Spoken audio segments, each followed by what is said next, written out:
This language of love bite is in response to several questions I've gotten from you recently. I'm always getting from you around, okay, so my partner's showing up this way and I don't like it. It's not working. I've tried to talk to them. Nothing's changing. How do I get my partner to change? How do I get my partner to show up differently? Right. And so this love bite, as I like to call them, is really about the secret to changing your relationship. And guess what? It doesn't start with changing your partner. It starts with a change in you. Okay. And you not only getting really clear about what you want and how you want to feel and sure, how you want your partner to show up in the relationship. But before you even go out to your partner, I want you to focus on your own accountability. Now, what do I mean by that?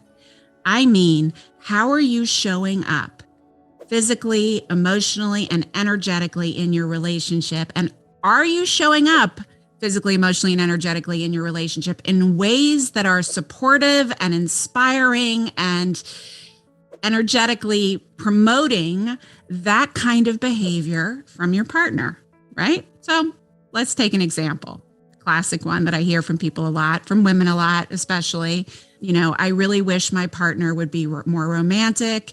They work all the time. When they're home, they're on their computers or on video games. I've told them I want to spend time with them.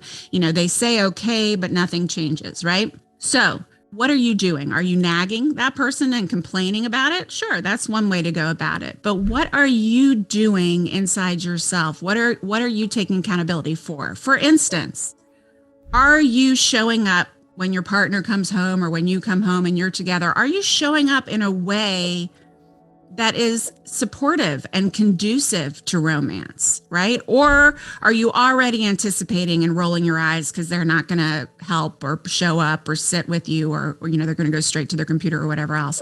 It can be small things like maybe, and I don't mean this in a demeaning way to women, but I mean putting a little effort into your appearance, right? So you have a partner you want to show up more romantically and cherishingly for you.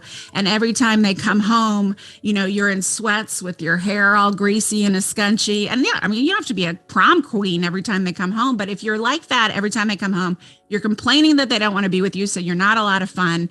And, you're not putting any effort into any kind of romance or seduction from your end. Is that really going to be inspiring romance? Right? Could you maybe plan a romantic night?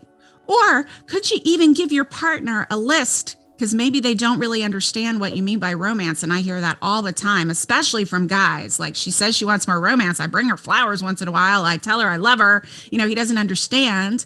So give him a list of 10 things you could do together that would feel really romantic and fun in the positive, right? Not when I want you not to play video games all night. You would be like, if we, a walk in the park where we had picnic and wine or whatever, you make up your things, but give him or her or whoever it is that you're wanting to show up this way some ideas. Okay. So the first thing is, and this applies to whatever you want, are you showing up in a way that really inspires that? Are you doing the best of your ability without like giving yourself up in the process? It has to be in integrity with who you are. Number two, are you making suggestions? Are you taking any initiative? Right? And number three, this is a really powerful one. Are you getting clear in your own energetic frequency? Now, this was a discovery. I've been doing couples therapy for over 30 years.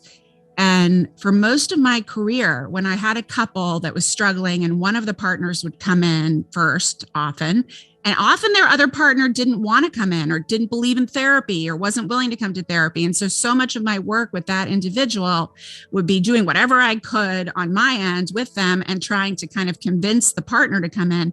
But it was really hard to do couples therapy with just one person. And a lot of couples therapists will tell you this. But what I learned with quantum love, and this was the coolest thing for me as a clinician, is that I can actually help people change their relationships with just one partner. It's wild. Because if you can change the energetic frequency that you hold around your partner and match that frequency with the intention of how you want them to show up, I swear to you, it's like a Jedi mind trick for your relationship. because your love relationship, as well as your children and your closest friends, but especially your love relationship, and there's lots of science behind this, the two of you are very energetically entrained, it's called. That means on an atomic level, you are constantly matching each other all the time, even when you're apart, even when you're in different states or in different rooms of the house, you're energetically matching each other. Because once you are entangled that way, once two atoms are entangled, they are forever entangled. So what does that look like? Back to the example of romance. And I'm just using this as an example. It could be a million different things. But when we're talking about wanting more romance, right? What I would be asking you to do on the quantum energetic level is to spend some time in meditation, thinking about a scenario with your partner that would feel that way, right? So you really are imagining, like, if I could create my ideal scenario, we would be doing this. We would be in this restaurant. We would be on this beach. We would be, all the technology would be away. We'd be slow dancing, whatever it is, right? You pick your romantic scenario. Then you literally move yourself into a meditation. And if you go to my website, drlauraberman.com, and go to the Quantum Love page, click on meditations, you will see the manifesting meditation, and it will take you through all these steps. Or you can do it with me right now. I'm not going to spend a lot of time on the steps, but basically what you do is you ground yourself energetically.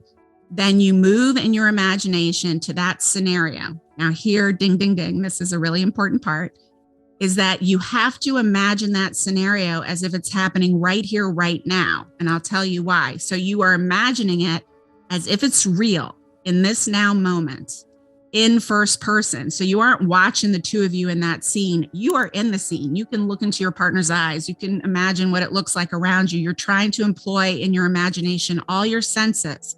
Because what happens when you do it that way is that your body and your brain don't know the difference between reality and rehearsal. So your energetic system responds as if it's already happening, as if it's there, as if it's real, and it moves your body into the energetic frequency of that sensation and that experience of romance that you want to create. Now, if you get really familiar, because if you do this even 3 or 4 times, you will feel in your body after a few minutes what it feels like. You'll probably feel a spreading here, a bubbling. You'll feel the physical feelings of that which you want to create with your partner. And then you get really used to either using your imagination, or once you get used to it, you can even just move your body into that state because your body knows how to do this. As you're coming together with your partner at the end of the day, or for a conversation, or when you have some quality time together, you are literally holding that energetic frequency.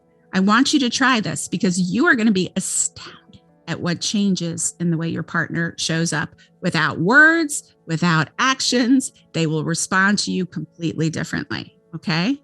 So how you show up physically and emotionally and verbally with your partner, what suggestions and accountability you take responsibility for, and how you show up energetically in the relationship. Those 3 things are the key to creating the love life you desire. So there's your language of love bite. You let me know if there's another bite you want me to take, because I'm always here to help you learn to love and be loved better.